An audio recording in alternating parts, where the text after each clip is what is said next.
Hello and welcome to the STCfit podcast. I'll be your host today. My name's Nat Jurek, and with me I'll be joined by Ben Scott and Jason Galea. STCfit are a group of coaches who provide premium coaching and education services to high-achieving women who want to ditch the frustration and achieve the results they want when they want. On the podcast, we'll be discussing all things related to our 5-step method to experiencing total clarity in knowing how to achieve your goals, present and future. The podcast is brought to you by @STCfit for all your online and personal training needs. If you enjoyed today's episode, please give us a share and tag @NatJurek_STCfit, @BenScottSTC, and @JasonGalea_STC. Hope you enjoy the show.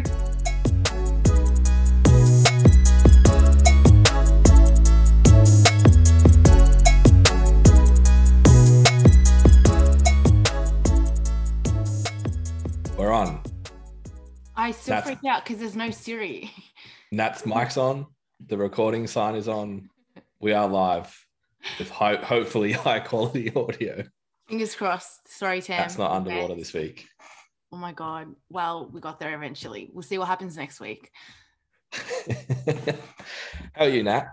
I am good. We were just saying it's the perfect lockdown day. Eat, train, sunshine, coffee. That's caffeine. It. Yes. After my post during the week of don't have too much caffeine. Oh, that I was very attacked and triggered by. All the people that replied were personal trainers. Well, fits mold. Yeah, I have my 2, but they're kind of in the space of 3 hours. And then I'm like, all right, I'm done. And then I'm not having any more. So my last one was 9 o'clock. So you're the highly caffeinated one now. Yeah, good luck. I'll try to let you speak today. Yeah, I told you, microphone here. The floor is all yours. How are you doing? I'm good. My training's shit. I am half the week with equipment and half the week with no equipment. So sometimes good, sometimes shit. Yeah, so the with equipment is good? Yeah. And you just hate life for the bodyweight shit? Yeah, I did them Monday, Tuesday last week, which was good because I got to Tuesday afternoon and I was like, fuck, I don't need to do this for another 6 days. I'm all good. And then I haven't done them this week. So that's a weekend problem. That's a future me problem. Yeah. How's the garage life treating you? Yeah, it's all right. I've had a weird back spasm thing, the bottom of my thoracic. Have you been spending too much time with Amy? You guys are rubbing off on each other. Yeah, it's hilarious. So yeah, she just said Amy's lower back. But I saw Jace 2 days later. He's my back's fucked. I'm where?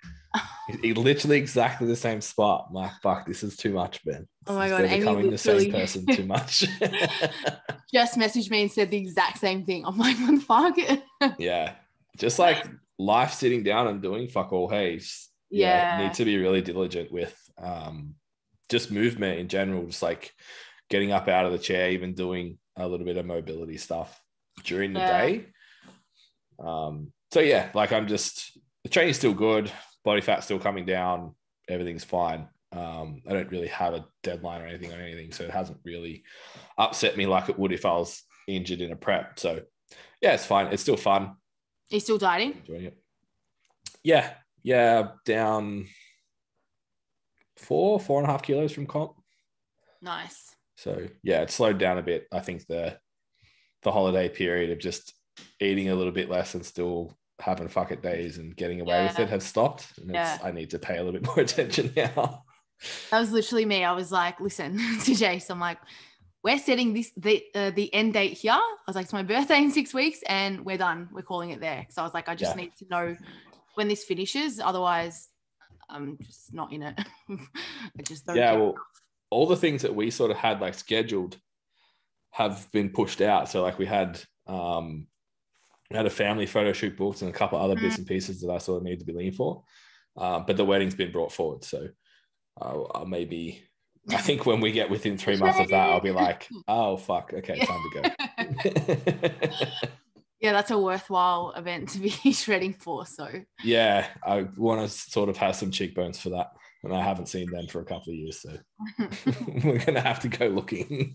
Yeah, fucking hell. I'm like, haven't dieted in a year, and you're like, haha, cute. Yeah. Powerlifting life. Literally. On the topic of powerlifting, it's exactly, well, I guess strength, exactly what we're talking about today, aren't we, Benjamin?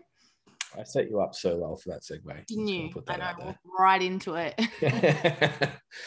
Yeah. Fascinated and ready to go because this is right up your alley.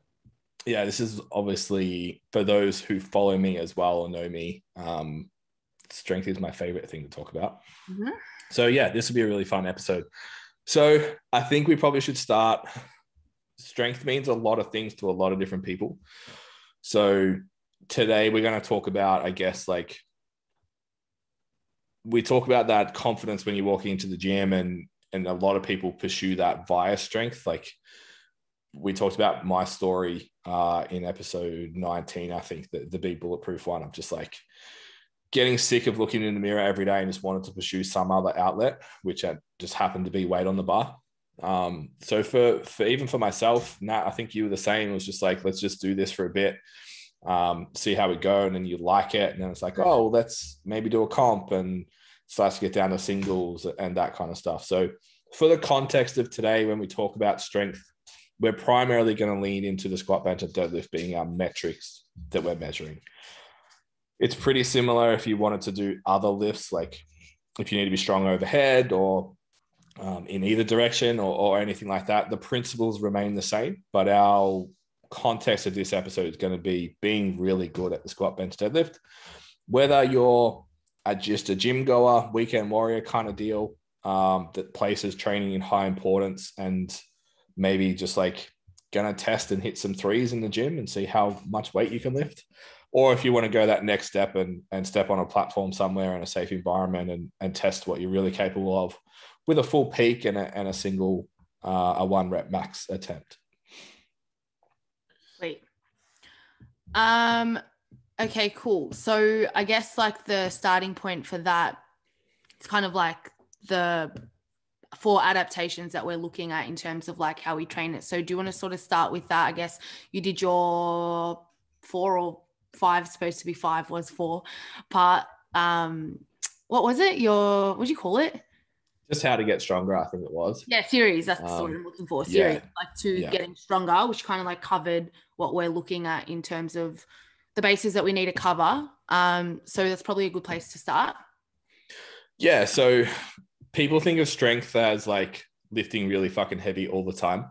And if you spend a lot of time on Instagram, that's probably what your perception of powerlifting training, strength training in general is. It's just like singles every week. yeah.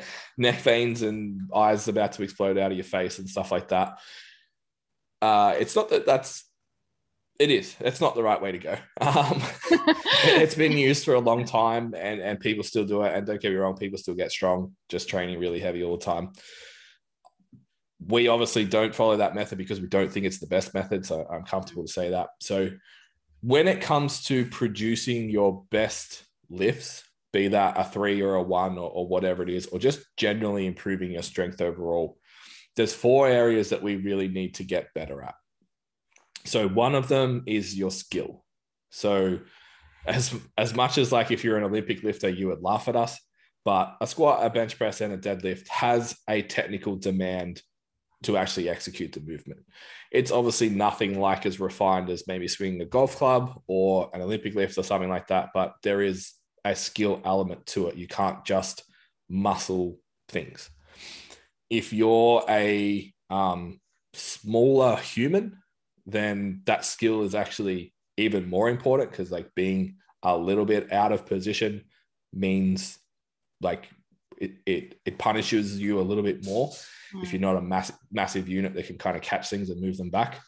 So like at competitions all the time, you'll see lifters miss bench presses, thirds all the time. And it's pretty rare that it's a genuine like miss from a strength standpoint, that everything's perfect and the bar just doesn't move. Usually it's a skill breakdown. Yeah. And most intermediates, beginner, novice to intermediate lifters at comp, if they miss a lift, it's typically a skill miss rather than a strength miss. And then the more advanced you get, obviously, it starts to become actual physical strength. Yeah. So we need to train that. Next is hypertrophy. So just how much muscle you have is going to impact how strong you are, which makes sense. When we think of someone who is strong, we think of someone usually carrying a lot of muscle mass. It's a little bit more specific when we're training for strength. It's not like a bodybuilder isn't necessarily the strongest. It's being more specific than that, but it's obviously very important.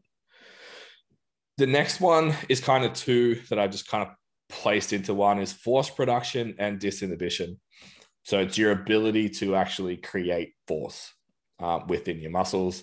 And then disinhibition is all the protective mechanisms that you have in your body to stop you from producing the maximum amount of force so you don't get hurt, which is frustrating in one side of the coin as a powerlifter, because you're like, just give me all of the power. But at the same time, it's like little things like trying to scratch your face. If you didn't have these mechanisms in place, you would just smack yourself in the nose every time. So it kind of makes it hard to function as a person. Yeah. And then the last one, psychological consideration. So a lot of strength training is upstairs.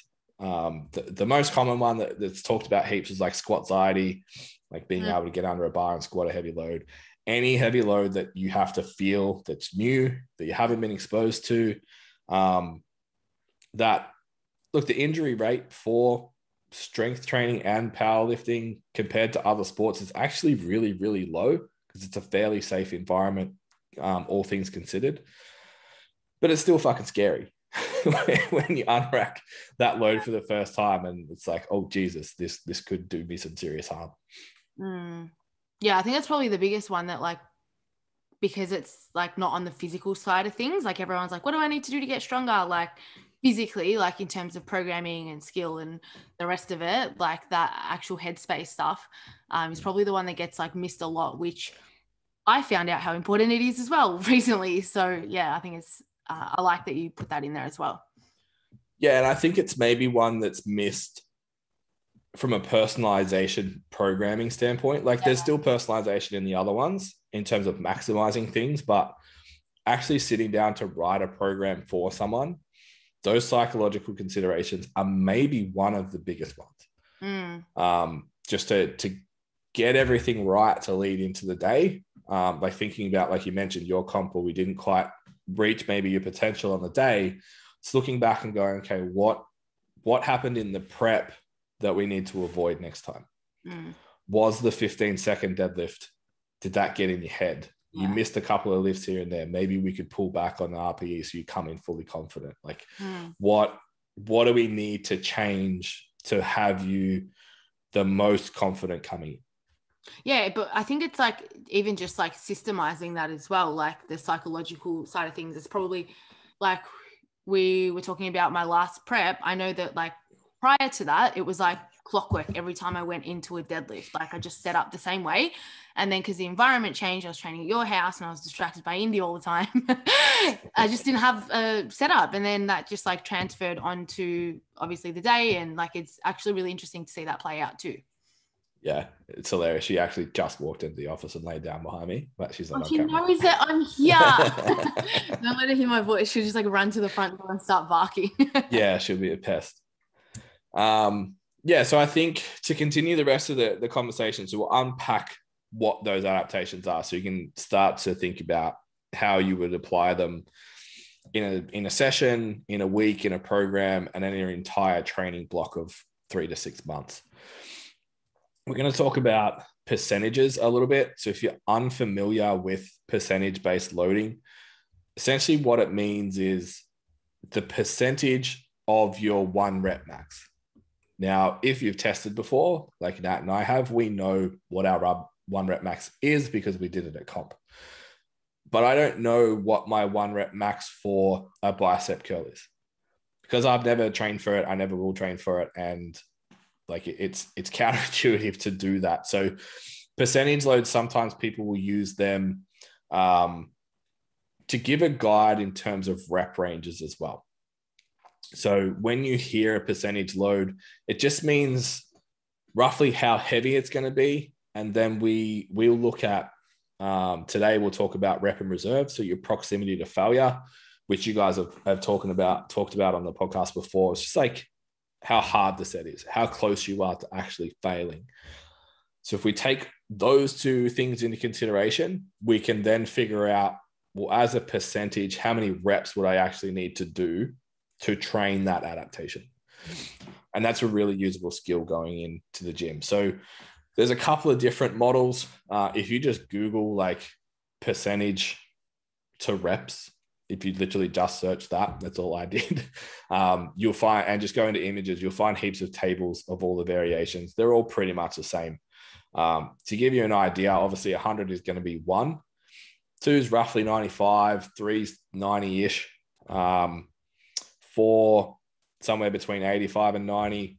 And then it just scales down to a lot of people are familiar with doing 12 reps. That's roughly going to be like 70% of your max, down to 65%, depending on whose formula you follow. So it gives you an idea of like the old like training model of doing 12 reps or 3x10 or whatever, what adaptation we're actually trying to achieve when we do that stuff. So we'll start off with skill. So skills, often the technical term, I guess, would be intermuscular coordination. So it's getting your muscles to communicate and work well together in a systemized fashion. So a good way, I think, to envision this for a lot of people is like, imagine throwing a ball with your good arm. That has a pretty well-developed skill for most people. Like, even if you don't throw things pretty often, you probably did as a kid and you built that kind of programming. So it doesn't feel uncomfortable, at least. Then try and do it with your left arm. Everything feels wrong. Your foot placement is wrong. Your hip rotation is wrong. Where your body is wrong. The timing of your arm and your shoulder rotation, when you let go of the ball, and all of that is wrong. And if you threw 10 balls with your right arm, you're probably able to get them all pretty much in the same spot. If you did it all with your left arm, you're going to be all over the place. Some will be too hard. Some will be too soft. Some will go nowhere. So that's a good interpretation of what we mean when we say skill. It's feeling comfortable and ideally autonomous to complete a task. To train skill, we typically spend time between kind of 40 and 70% loads. So when you guys were like learning the back squat, there's probably a good chance that you just did the bar and you practiced and figured it out with just the bar before you added any load. I hope. I hope whoever was teaching you did that with you. So that's probably going to be like that really low end 40%. It's practicing the throw without any effort. Just lob the ball, just get it to move. Then progressively over time, you would increase load to then train the skill under the load as well.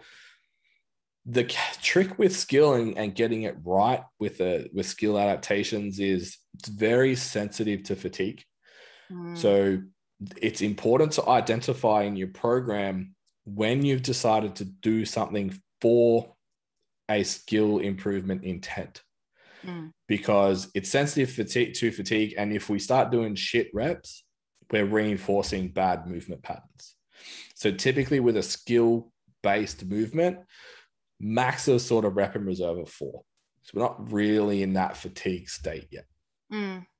So when you guys think about like using loads of like 70% to a max effort, which is somewhere around like 10 reps.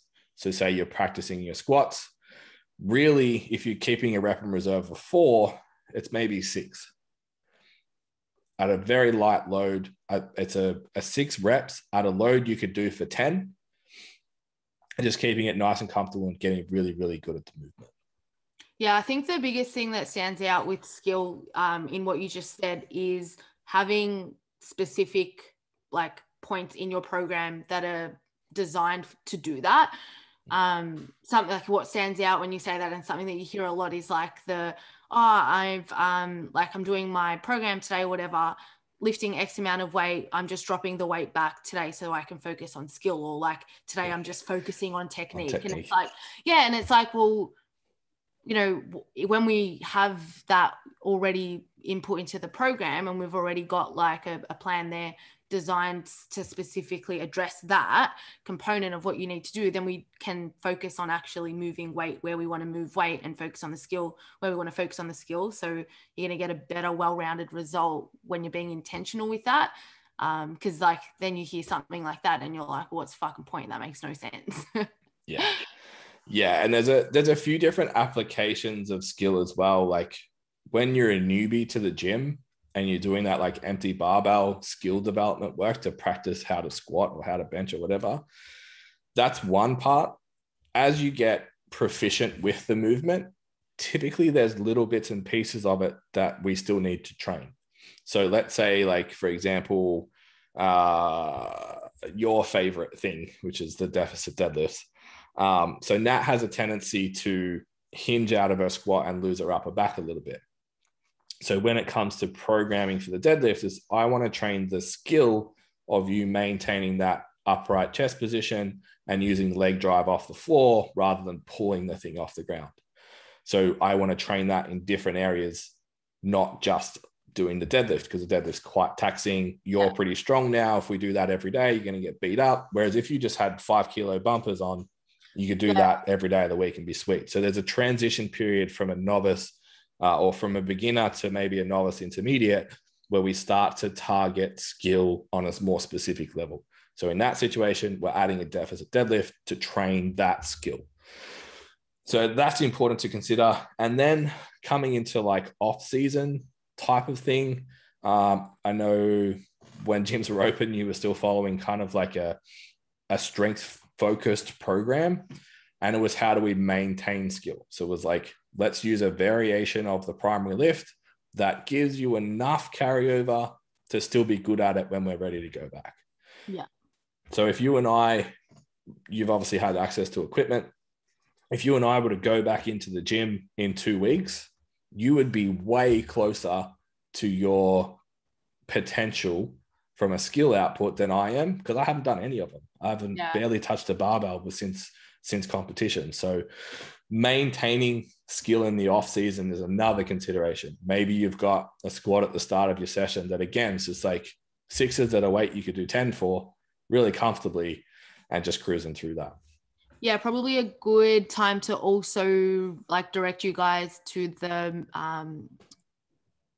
what episode was it? We spoke about progressions and regressions. Is it a training one? Because that will give you a better indication of like the framework that we're working with in terms of like specific skill breakdowns inside of these lists. So you guys have a bit of a better understanding of like what we're actually looking at with exercise selection and how that plays out. You've also got an article on it, don't you, Ben? Yeah, so on the STCfit website, it's called Progression Regression, and the movement assessment one as well. So I think that was 2 episodes we did that, where we broke that down. So if you guys want to listen to that one as well, it teaches you how to look at your movement and then maybe how to progress and regress it to build that skill. Yeah. So would you say for skill, it's kind of like if you're that beginner, like trainee, it's like, well, just how do I do this? And then as you get stronger, it's kind of like, well, what's happening inside of that thing that you already know how to do? Yeah, definitely. Yeah. So the difference really between a beginner is they can, because they're skill limited, they can't express their potential strength. So we'll introduce that term now. So there's potential strength and strength expression. Skill and hypertrophy build potential strength. The better you are at it, the more muscle you have, the more potential you have to be good at it. Then we need to add the other two, and then you will be good at it. So as a newbie, your skill is so low that you're not good at the lift. So because the weight is so low, you could probably squat, bench, and deadlift every day for a period of time and just get better every single time because your skill is going to improve. There's going to come a point where you're strong enough that you can't recover from doing that. Yeah. So then we need to look at, well, instead of just training the entire squat to maintain a position, then we're going to train a squat variation to focus on the skill breakdown that we've seen. Yeah. So we've got here as well, the rep in reserve consideration. So do you want to sort of run us through how that would play out and why that would be important? Yeah. So like we said earlier, with the sensitivity to fatigue with skill work, we don't want to reiterate bad patterns. So we're going to stay probably 4 reps from failure for the most part with that. So it again, with your programming, it needs to be a conscious decision. You can't just do this movement and not actually consider what the rep and reserve is going to be like. Some people will program like load limited movement, so you can push that rep and reserve a little bit more. So like the deficit deadlift, you could push that a little bit further. But for the skill that you're trying to learn, patterning a new skill, let's say, definitely at least 4 reps in reserve. And then for your maintenance side of things, 4 RIR is fine as well. Yeah, it's just like counterintuitive, because the closer to failure you get, the more likelihood of shit going wrong. So let's not put you in a position to do that. Yeah, definitely. Okay, so next up is hypertrophy.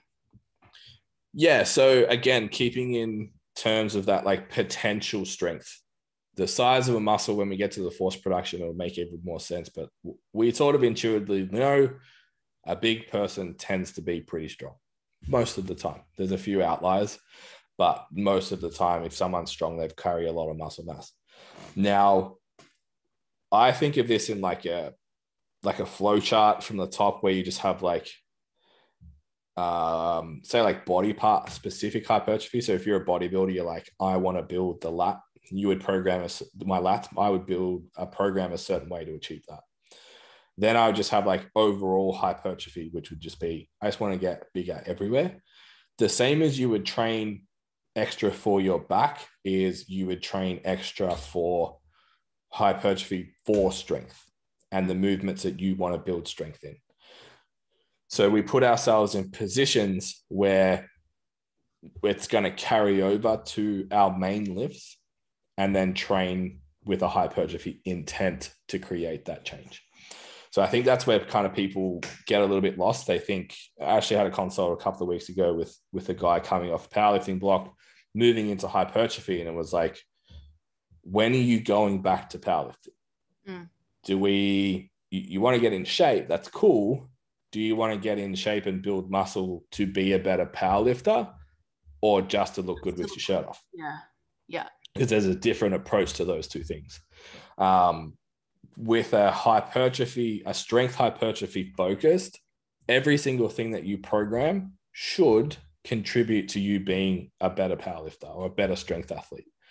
So down to like a bicep curl, cool. You might also have a secondary goal of having nice arms and shoulders, and like even powerlifters like to look good with their shirt off. Don't use me as an example of that. But it's like, I'm going to program this in a way that improves me as a powerlifter. So, okay, what position can I put myself in? Well, I need good external rotation. I need to strengthen the bicep tendon.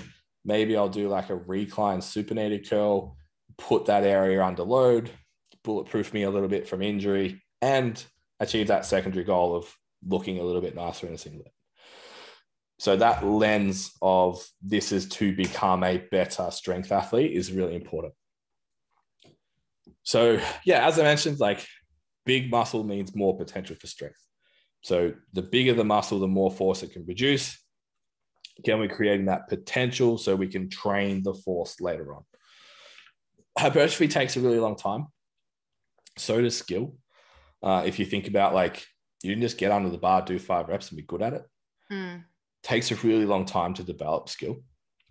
So these two tend to make up, well, they should take up the majority of your programming in a year, say. You should be spending most of your time developing skill and building more muscle mass if you want to be able to lift more weight every year.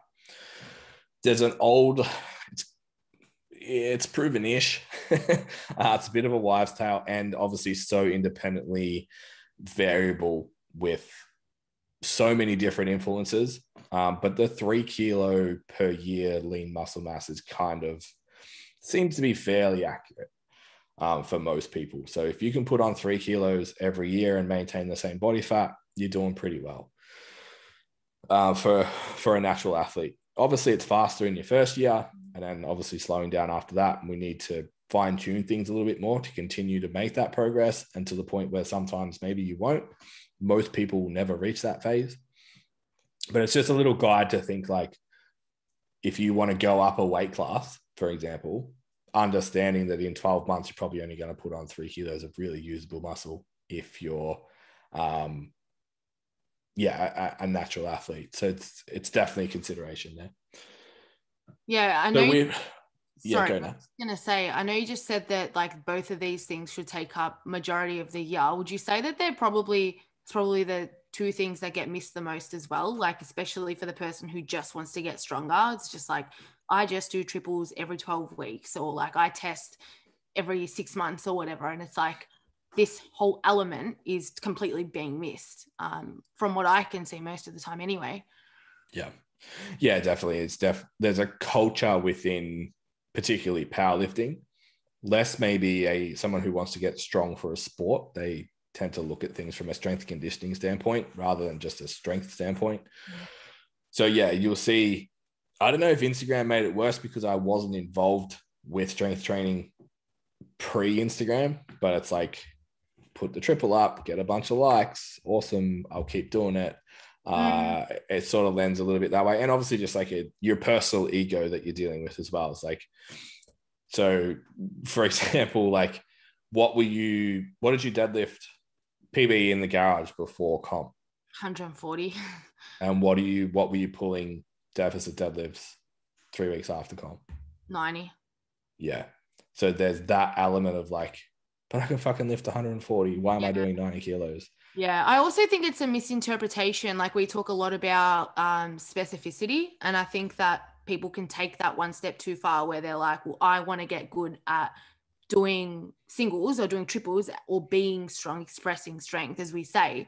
So that's what they do, because it's just a misinterpretation of that concept that like, this is specific to what I want to do and what I want to achieve. So that's what I should be doing all the time to get better at that. So I think also being able to broaden the lens and like actually show that process looks a lot different, still being specific all of the time. Yeah, 100%. Let's change that. So yeah, it's coming in with the thought process of like, well, how does my year look to be the best at this thing? Not how do my numbers look the best this week? And you're right. The old school method was like, you do 12 weeks out, you do 11, you do 10 all the way down, and then you do 1 and you repeat. It's just, like I said, coming at it with a more nuanced thought, which is what today is. Like, well, what are the things that we can actually affect? And then how do we train those? And then how long do those adaptations take? Skill and hypertrophy take way longer than improving force production and psychological parts of it. And we have a way less chance of injury training those two outcomes during that time. So we probably have, because we still have a little carryover when we train skill and hypertrophy to force production and disinhibition. It's just not maximized. It's not like it's not happening. It's just not the optimal way to train for that specific adaptation. So, and the same is in vice versa. So the argument will be like, fuck off, Nat, I never do more than 6s and I've built muscle. It's like, yeah, you still get exposure to load and eat enough protein and sleep and you'll build some muscle, but is it the fastest way to do it? Best way to do it. Yeah. So, sorry, I was just going to say, would you say that like training age has a lot to do with it as well? Because I think like, obviously the newer you are to training, you're going to see like, you could probably like do your triples for a really long time and like see a better return off the back of that than having been doing this for years and years and years. For example, like you versus me, and it's like, it's going to be a lot harder for you to see strength progress in comparison to someone who's just doing this for the first time, because it's all just a new stimulus as well. So potentially like experiencing that as well, it's like, well, this is what I'm doing and I'm getting stronger. And it's like, yeah, but you're going to peak, like you're going to hit that point where that doesn't work anymore because you're more advanced as a lifter. Yeah, I guess it's more the shift of where your progress is coming from. I think early days, it's going to come primarily from skill. Yeah. Then it's going to come from hypertrophy. And then being able to like maximize the force production, like that potential is just going to build over time. So to be honest with you, like I competed 3 times, so that's 3 years. And then I did 2 lift offs, I think, before that. Yeah, so that's 5 years. And I only competed once a year for this reason, because I knew to be competitive, I probably had to be at least under 90s, if not under 100s at my height, to comparatively like the muscle mass of the guys that I'm standing next to compete, to have the same strength potential as them. So competing every 3 or 6 months is a waste of time. I wasn't building any muscle while I was competing. So I was like, well, I'll just compete once a year and do that. We got sort of forced a little bit with the way comps ran and federations and stuff for you. But yeah, I think there's heaps of benefit in that. And it's, again, like I'll probably have 12 months off now, but I plan on coming back at either under 90s or under 100s, maintain. And my goal now is like maintain all the muscle mass I have. I'm having fun with other training, but I know I need to keep some skill and some hypertrophy, so the potential's there when I'm ready to do a 6-month prep and come back and compete and hit similar numbers to what I did. So, all right. So coming back to the specifics of hypertrophy, somewhere between, so if you're training for general hypertrophy, the recommended intensities are somewhere between 30 right through to 90% of your 1RM, provided you get within 2 to 3 reps in reserve, depending on where on that scale you are. The heavier the load, the less rep RIR you need. The more RIR you can have, the higher the rep range, the closer you need to get to failure. With strength hypertrophy, because we still want to get a little bit of those other adaptations, so we want to try and get a little bit of disinhibition, a little bit of force production adaptation, probably better to spend your time between 60 and 85% of your loading. So from a rep range standpoint, you're talking between 6 and 15 reps, which is primarily where we program most of our beginners and intermediate lifters, even if their goal is physique. So just because most people don't have it to go to 20 or 30 and actually really drive to failure. And the other benefits that you get just in terms of strength along the way are much more helpful. So obviously the other consideration with hypertrophy, part of training in that rep range is the intensity is lower compared to training for force production. So where intensity is how close you are to your 1RM, so that percentage. So it's fairly low, which means we can do much more volume, and volume seems to be provided effort, so proximity to failure is there. Volume seems to be the deciding factor of how much muscle you build. How much volume you can recover from will determine how much muscle you can build. So we tend to break up our strength programming into movement patterns. So you have a push, upper pull, hinge, and squat. But it's not like, what I'm going to say is 20 sets-ish per movement pattern doesn't mean 20 sets of back squats. You'll fucking die. You don't recommend. It means 20 sets of that pattern over the whole week. So that the primary movement in that would be like your comp squat, for example. You wouldn't train that in a hypertrophy range, but thinking about the range of movement patterns you have, all the way down to something like a leg extension is inside that squat kind of pattern that we're trying to attack. Yeah. And everything in between. So different positions of bars, different bars for squatting, split squats, lunges, etc., etc. The list goes on forever. And that's just inside the squat. So yeah, around 20 sets-ish, which across 4, you're looking at 80 to 90 sets per week, typically, if you're training a hypertrophy-based program. If you're adding in some skill stuff, it's going to be around the same. You're distributing some of that work to skill, and maybe you could push up to, depending on the athlete, anything over about 80 sets for me. And I'm in the bin. I'm a useless human. But someone like yourself, Nat, who's a few years in, a little bit smaller, not quite as maxed out in your strength potential yet, you could probably handle 90, 100, even a little bit more sometimes, depending on the exercise selection. Effective sets inside your hypertrophy range. We talked about rep in reserve for skill.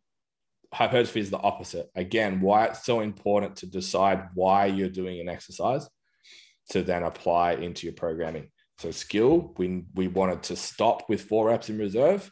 For hypertrophy, typically between 2 reps in reserve and failure is where we want to spend most of our time. So you get to send it. Always fun. Yeah, and that ties into exercise selection too. Like if you think about that in a hypertrophy environment, you're probably going to use some machines. You're going to use lots of dumbbells and cables and less fatiguing movements, again, to drive that volume. But it means it's safe to drive to that point. Like, yeah, you don't want to be doing a 0 in a squat. Yeah, as you just said that, like it's time to send it. I was like, yeah, where it's safe, like not on your high bar back squat or anything like that. Yeah. Like start to see how like a program would come together in terms of like exercise selection and all of that with considerations as well, when you look at all and unpack all of this stuff too. Yeah, definitely. Right. So you guys did programming last week, so I'm sure you would have spoke about that, I think, with Jace.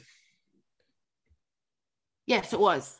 I don't even know what week it is anymore. I was like, we did one last. No, we did not. I did programming. So if this is all sort of going straight over your head, jump into last week, as Jace would have talked about, like rep and reserve and all that kind of stuff within there as well, and the considerations to programming. And then this builds on top of that in terms of making it specific to getting strong as fuck, basically. Yeah, highly recommend listening to these in order because we just talk with like the idea that you already have. So we're like, well, last week, you already know that.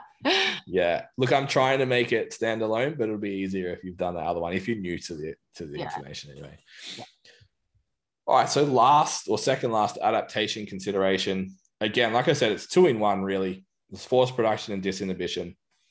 So we'll start with disinhibition because I'm not going to really go down deep with this. One, because I'd have to read it. I couldn't just articulate it to you because it's textbook fucking lab coat shit that you guys don't need to know, and it doesn't really matter that much.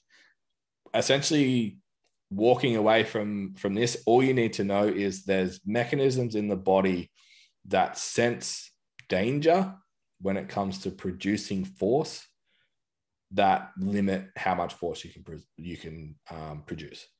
So they exist in between the tendon and the muscles where they actually connect. There's some sensors in there, which sensors is probably a agricultural word for that, but that's what they are in the spinal cord as well and in the brain. So it's essentially like if we do this, we could tear a muscle, tear a tendon, cramp, even just like something bad could happen if we produce the amount of force that you're asking me to right now. And so I'm gonna stop. We're not going to let you do that. Yeah. So really important to consider there. I don't think my sensors were going off. I don't think my sensors were going off during that 15-second deadlift, or they were, and my brain was like, "We don't give a fuck." We don't. Yeah, that was definitely force production and disinhibition adaptation focused, that lift. So the disinhibition stuff, the reason I've put that together with force production is it all happens in the same ranges. So when you're training for force production, you're effectively training for disinhibition as well. Basically, the heavier the load, the more you're, I guess an easy way of putting it is the more you're teaching your body everything's okay. Like, we can do this. We're not going to die. Nothing's going to snap. We're fine. Which probably comes down to the psychological considerations as well.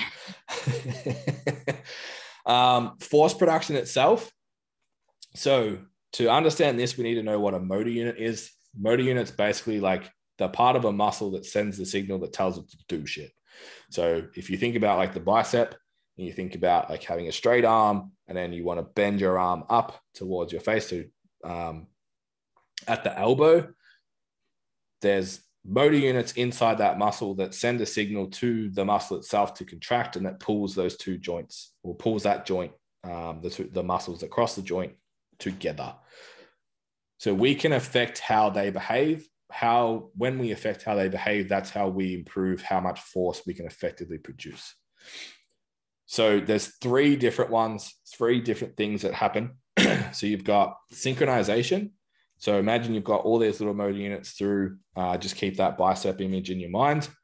Instead of one going off, and then there's a little bit of latency, and then another one going off, and then another one going off. If you're thinking about like pulling something, if you were like to heave it, relax, heave it, relax, heave it, relax, like that would be really hard. You wouldn't really get that thing moving very quickly. So that's what synchronization is getting them to fire almost on a rhythm. Recruitment, we want to make more units do the work. So we're, instead of just like 3 people pulling on that rope, we're adding another 2 people to pull on the rope at the appropriate times in a rhythm to get that, whatever it is that's moving. Then we've got rate coding. So that's how fast we recharge and we can pull the rope again. So if we go through the whole thing, think about having, it's not accurate at all, but it gives you a visualization. So we've all got a rope and we're hanging onto a car. So if there's just Nat grabs the rope, she pulls the car, and like it's just like yanking on it, gets a little bit of a movement, has to rest, yanks on it, has to rest. And then we're sort of like, hey, Nat, why don't you just do it like on the second, every second? So you pull, there's a little bit of momentum, you pull again, and you kind of keep that momentum, and things are a little bit easier to get done. That synchronization is getting that timing to work. Recruitment would be, we find another Nat, we throw them in. Right. So now there's chaos. Trying to get both Nats to work in that synchronization together. But there's more of them. So 2 Nats are going to pull harder than 1 Nat. Then we have rate coding. So we're going to take it from a second to a half a second. So we're going to get that like Nat 1 goes, Nat 2 goes, Nat 1 goes, Nat 2 goes. And we're starting to get that rope like nice and tight on the car the whole time. And we're starting to get a little bit of movement. Then if we think about hypertrophy added into that, essentially what we would do is just make Nat bigger. Or me and Jace rock up and we add to the end of the line. So we put larger muscles that get told to do those things on the commands. And that's what's going to produce more and more force over time. I like that. Think about the skill of that. Think about if we walked up to that rope and just like yanked on it. And then just like it was slack, or we were just like trying to pull with our hands rather than like sitting down on it and really like using your legs to drag it, that kind of thing. Like that's going to be the skill impact. And then disinhibition is someone taking the handbrake off in the car. All of those come together to create the optimal outcome. We just have to remember that we need to do those in different sequences. So we need to think about skill. We need to think about hypertrophy. We need to think about force production and disinhibition. And then the last one, which we'll talk about shortly, will be what does that mean for the actual person who's got to lift the weights, not just like what the biology says. I really like that analogy. It's very comprehensive. I've been working on it for a while. It used to be pushing the car, and I changed it to a rope today. Yeah. I was like, how did you find that? You made it. I did. Pat myself on the back. I like it. So force production, disinhibition typically will train in much heavier loads. So usually over at least 75%, we'll be targeting that, if not over 80. Maximal outcomes are going to come actually over 85%. And when rate coding actually starts to kick in and the disinhibition stuff is done, starts to really work as well. So you're talking like less than 5 reps, because we're going to apply a between 1 and 3 rep in reserve for this as well, just because of the danger of typically the movements that you would be using to do this. So you're not going to do force production training on a leg extension. You're going to do it in a squat. You're not going to do it with dumbbells. You're going to do it with a barbell. So the danger element of lifting, or the risk to reward element of lifting those loads, we just going to keep safer, and we can still get the same, pretty much the same adaptation flying just below the sun rather than into it all the time. So yeah, somewhere less than 5 reps right through to doubles, or even a single, really, like Nat's 15-second deadlift. But we all thought she was going to die. Doing that. Yeah, don't do that all the time. Do not recommend. I'm just going to be KO'd for like 2 weeks. Yeah. So obviously when we move into a force production, disinhibition type environment, the intensity has gone way up. So intensity, again, is how close you are to your 1 rep max. So how many reps you're doing with the proximity of failure. So we're doing between 1 and 5. We're lifting a fairly heavy load. Because of that, and the lifts that we've selected are systematically more fatiguing. So Jace can go into the systems of fatigue in another episode, but think about all the stuff that's stressed when we do a really heavy compound lift compared to doing an isolation machine lift. You intuitively know that you're more fucked up after the barbell lift than you are after the machine. So that's what we call systemic fatigue. That accumulates over time as well. So we need to manage that really effectively. So the force production, disinhibition stuff, we train at much lower volumes than we would for hypertrophy and skill. So it's important to think about that as well. So before we jump into psychological considerations, we've essentially built ourselves a timeline now. So if you had what I wish I had every single time I prep someone, would be like, say 6 months, 26 weeks-ish, depending on the athlete. If you're listening to this, you're more than likely a beginner, novice, maybe early intermediate. We're going to spend a huge part of that 26 weeks, probably around 16 of them, developing skill and hypertrophy. Over time, we might start to move our hypertrophy work towards just leaning towards the force production stuff. So maybe you're doing 6s and then you may be adding in like the main lifts, you're doing 5s, but you're training all your accessories in the hypertrophy ranges. Then we get to about 10 weeks out. Now it's like we've created as much potential strength as we could in that time frame. Now we want to focus on the force production, the disinhibition stuff.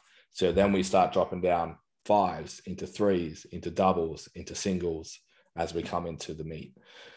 Because, like I said, that fatigue is accumulated over time, we need to consider the considerations for deloads and things like that become higher in this phase than they do in the other one, because you're not recovering as easily. So we're monitoring performance in a much more zoomed in lens. Everything's a little bit more important as we get to that. And then you would decide if you were just in the gym and you were just training for like general awesomeness, maybe just hit a triple, like test your 3s, move on with your life. Because moving from that stage to comp stage, as Nat will tell you, I think we've lost shoes, we've lost wrist wraps, forgotten where you lived. Oh, that was Amy. Yeah. All the above. Can confirm. So it is quite mentally taxing once you get into that like deep realm, which is the difference between showing up in the gym and then making a commitment to actually hit the platform. So you got to weigh up the trade-offs for that as well as we move into how far you're going to take that.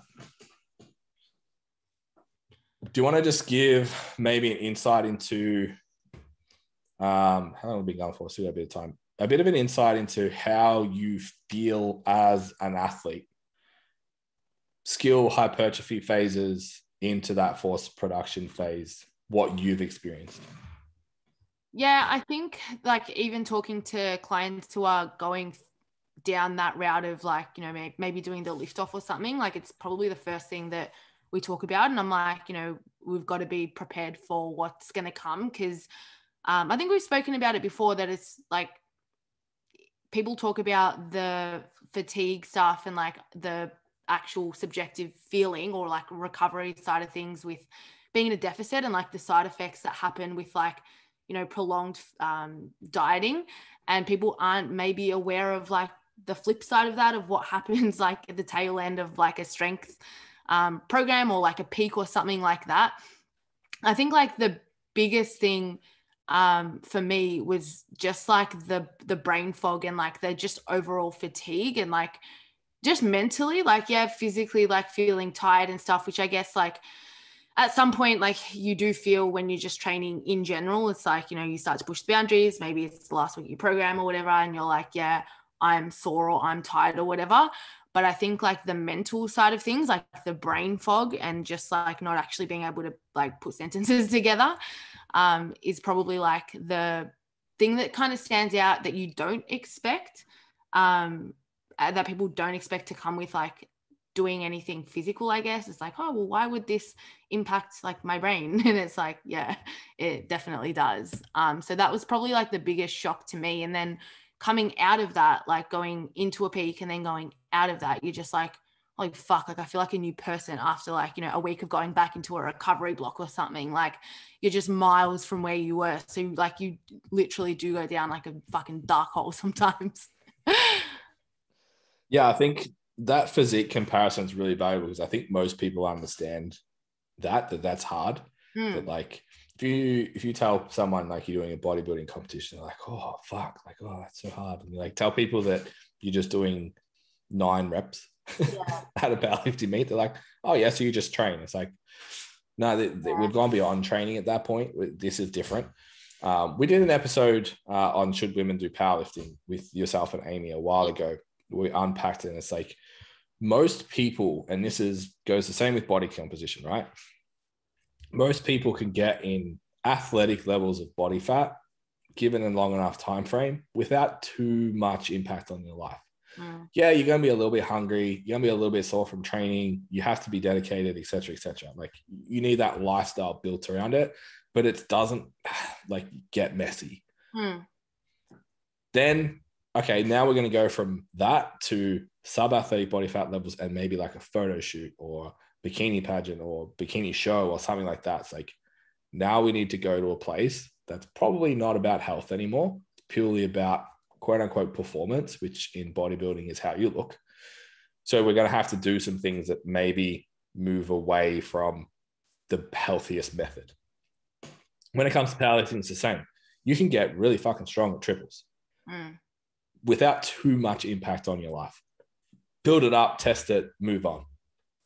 Taking that next step to be like, yeah, I'm going to step onto the platform. Expect 4 to 6 weeks where you feel like shit.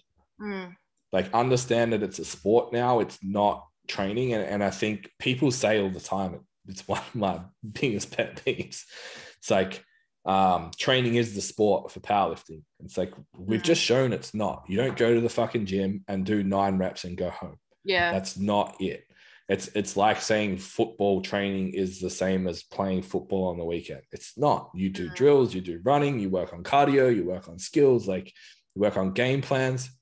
Powerlifting, bodybuilding are the same. It's not just going to the gym at that point. So if you want to go down that road, fucking A, like we are in for it. Nat and I love it. Like coming out of that thing is like, especially the end of a comp day when you've like, particularly if you hit a PB total and you've had a good day, it's like, I haven't experienced too many better feelings. I haven't experienced any better feelings in a gym environment, like a training environment. Yeah.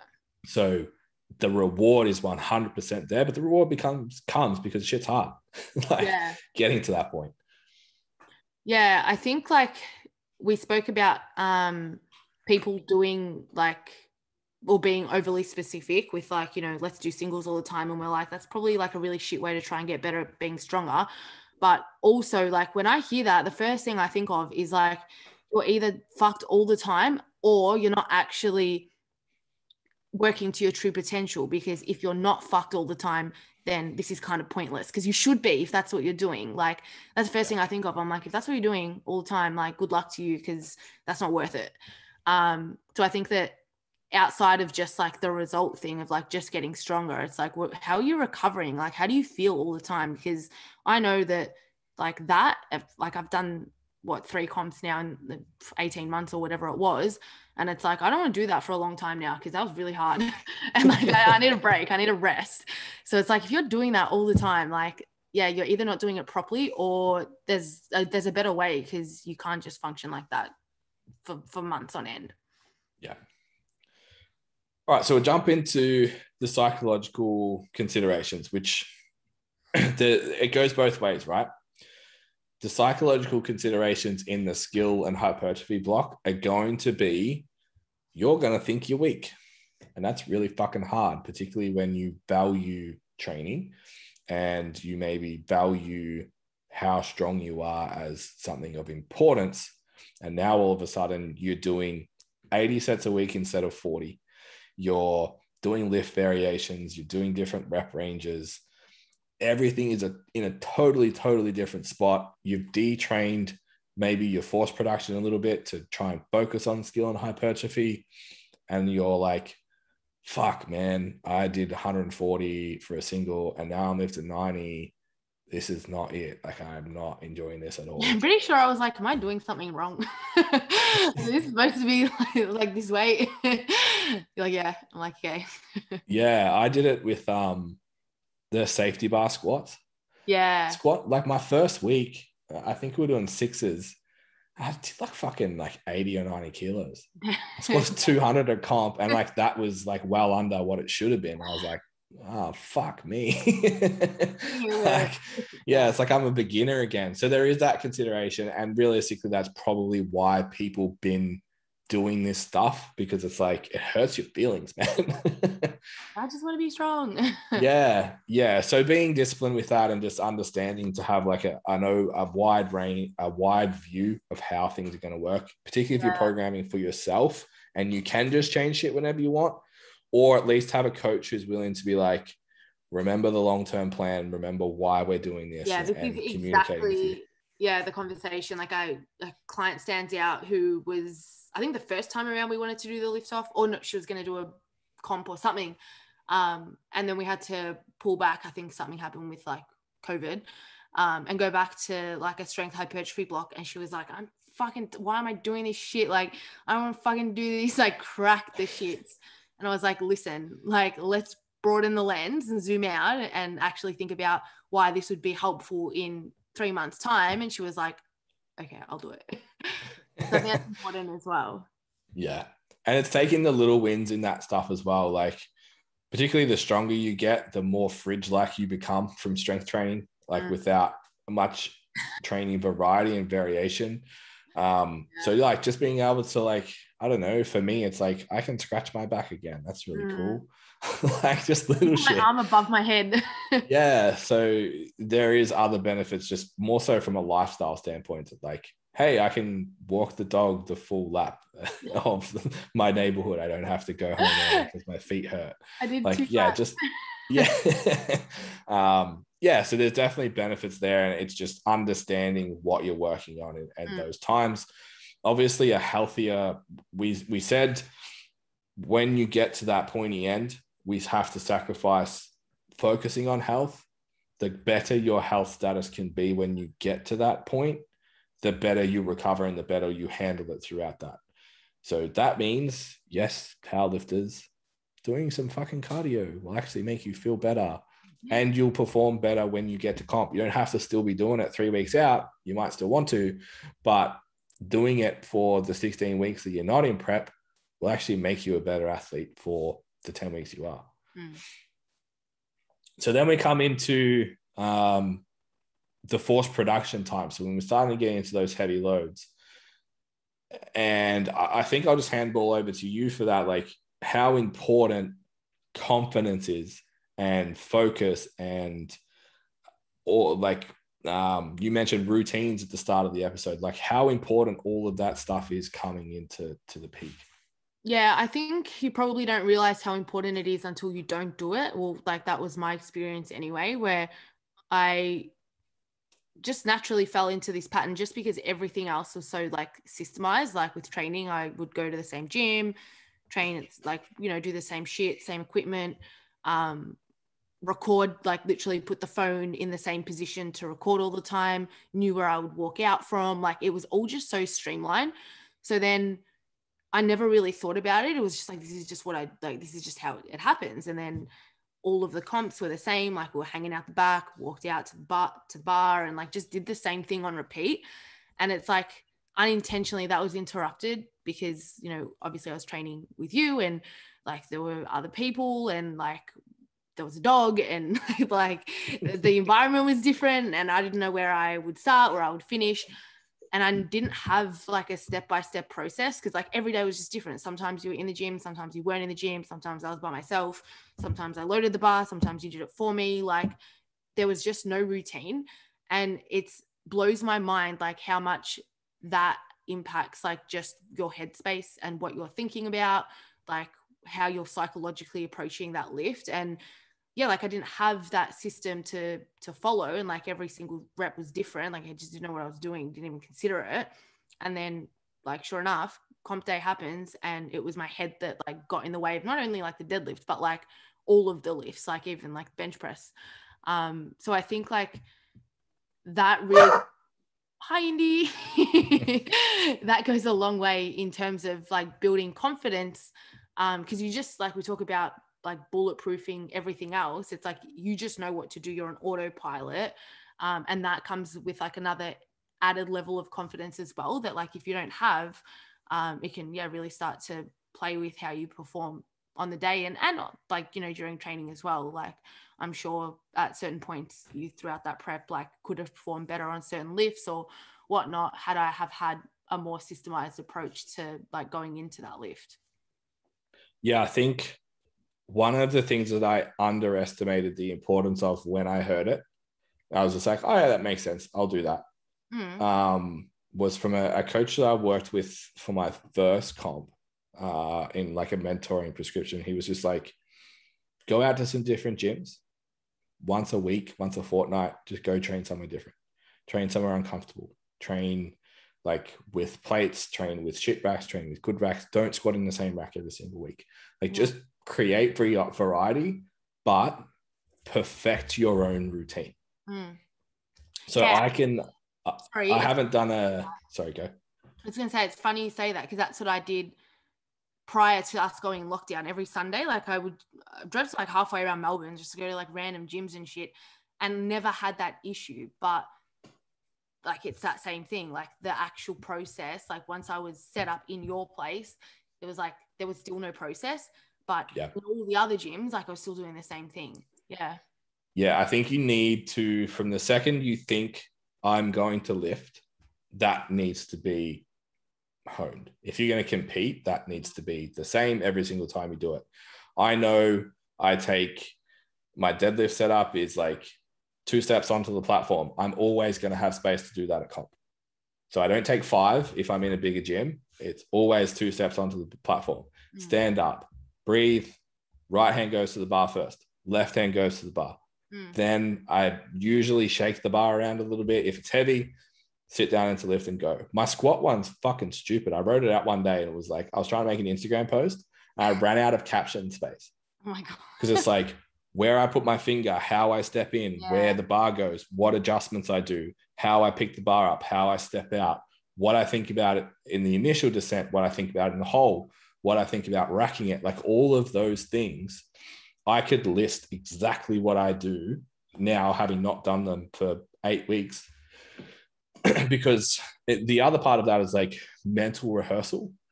And like if you get into sports psychology and stuff, like mental rehearsal is so fucking massive. Like I've deadlifted every deadlift that I've done on the platform at least 20 times in my head before I even touch the bar. Yeah. So that is so beneficial.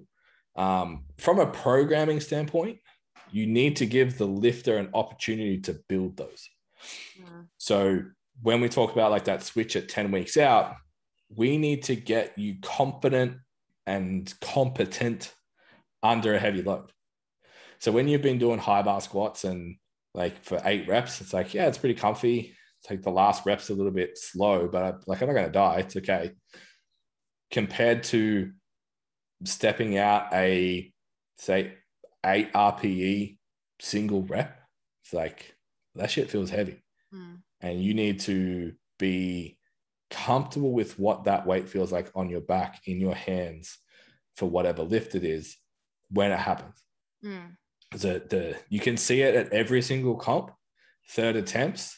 If you see the whites of their eyes when they unrack any lift, it's like, it's done. Mentally, they're gone. Like you unrack it and you just see this face like, oh, fuck. It's like, okay, you're in trouble. And it's the same with the bench, it's the same with the deadlift. It's like as soon as they try and break the floor, it's like, it's missed. Yeah. So just mentally went, fuck, I've never felt that load before. Yeah, the confidence thing is huge. Like I think even like before going into a lift, something that I've noticed is like even what you're telling yourself before that lift. Like if you're going into that, like, oh, fuck, never done this before. Like it's so heavy. You go into that thinking that, like, of course you're going to get to the bottom of the squat and buckle, or like it's not going to come off the floor. Because like I've done it before and like changed that and like actually been like, this is like, doesn't matter. I've done this. I haven't done this before, but like, like let's just pretend it's the like 10 kilos prior that I've just done. And like you saw it, that video where my jaw literally dropped mid squat, and I was like, because I'm like, holy fuck, like that moved way faster than I thought it should have, just because like mentally you approach that lift different. So I think even, especially because like when you're doing those preps, like the rest time is, 7 to 10 minutes. You've got a lot of time to overthink shit as well. Being really, really conscious of like the shit that you're telling yourself, because willingly or unwillingly, it will influence the way that you go into that lift and how you perform. Yeah. So the last thing we'll touch on, and this is probably, we'll do a specific powerlifting episode down the road, but just managing arousal, like you mentioned there, like 7-minute rest periods, calming the fuck down inside those rest periods, calming down, that helps you practice then calm down at comp. The comps I used to do I'd had to weigh in at 8 a.m. and I'd leave the venue at 6 p.m. Even it was the same for me this time because we had you guys in the morning. But like being able to manage that's really important. And like I can sit here and say I missed my last lift because I didn't manage that well enough. Like I was tired, probably in and out, too stressed during the morning, too anxious, and it just, by the time the end of the day came, it's like that lift wasn't there. That probably was had I done it 3 hours earlier in the day. So when you're training, it's learning, how do I turn arousal up? How do I turn it down? You've trained with me, like when the music goes up, everyone shut up, don't talk to me. But it only happens for 10 seconds. It's like, find the song, turn it up. That gets me to where I need to go. Everyone else in the room disappears. Like as long as I've got spotters, as long as it's safe, it's like, okay, this needs to happen. It needs to happen now. And that's my trigger for it. Some people like to yell and scream. Some people like to headbutt barbells. Other people don't make a sound, but it's that arousal is a pattern in itself, and learning how to use it. If you're like blasting metal, sniffing salts and shit for your sixes 14 weeks out, what have you got for your single? Like, where's the next thing? Like, where's the hype? So I think learning to manage that's really important as you come into the end of prep. Yeah, and even just like find out what works for you. Like I was talking to someone that was like, I used to be like, all hyped and like, yeah, it's like back slaps and shit. And then sent me a video and like, they're like, before the lift, and then just like pulls it off the ground. And I'm like, that is so different. Like what? So I think as well, like just experimenting and finding out what works for you. Like I'm the same. I now know that like being by myself and like just going inward is like better for me, which is why I was like, listen, I can't come and train with my friends anymore because I can't do this. I need to be by myself. And even for like that last lift before comp, I remember like just fucking off, like taking myself away. It was like no people, like just me. So yeah, I think just finding what works for you, really valuable. Yeah, I had a guy that I knew from Instagram that I'd never met, and bless his heart, he's like such a nice dude. And he got to comp maybe in the deadlifts. He just like wanted to have a chat. I'm like, dude, like this is not the time. So I just like spent that whole like hour running away from him. Like, I need to be in my own space right now. Please leave me alone. But yeah, like the internal thing works for me. I know like working with Will, he said he went down like the sniffing salt, angry music, fucking yelling and screaming route and tanked. He was like, why? What happened? And then he was like, well, how do I train? I train in a powerlifting gym with 10 of my mates. We all laugh and joke and have a good time and then put wraps on and go get under the bar. Like there's no expression of aggression at all. And he totals like 980. So it's like, well, it fucking works. Like whatever works for you works for you. Change that. Yeah. Cool. I feel like we've gone for a really long time and we should stop talking. So what happens when you have a short black like 10 minutes beforehand? Yeah, nailed it. Also, learning to time your caffeine is important with training. aka not caffeinated all the time. Sweet.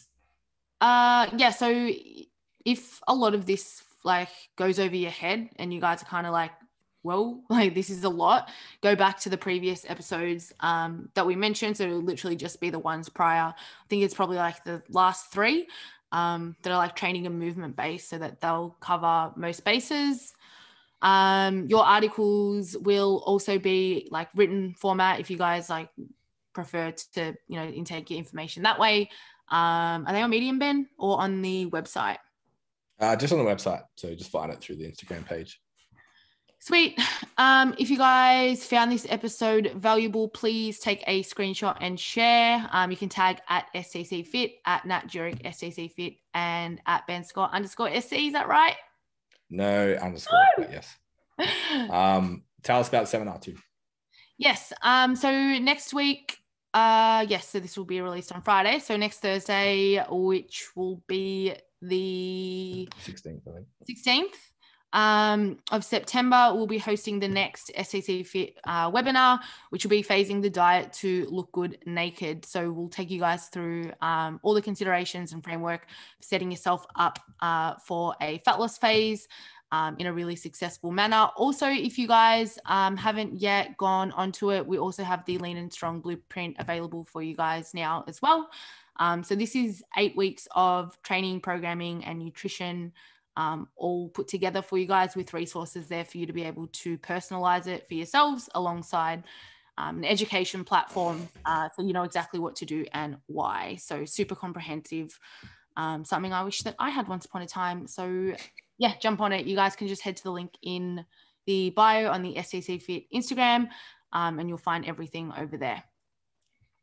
Yeah. And then last promo is just, if you're a coach and you're listening, at STCfit_learning is our To Coaches page. We have a podcast over there as well, YouTube channel, blogs, the whole work. So yeah, if you're a coach listening, make sure, if you want to listen to us or me speak, not Nat doesn't come over there. Not there. Then you can get a weekly podcast from us, because we do the alternate fortnight on STCfit Learning as well.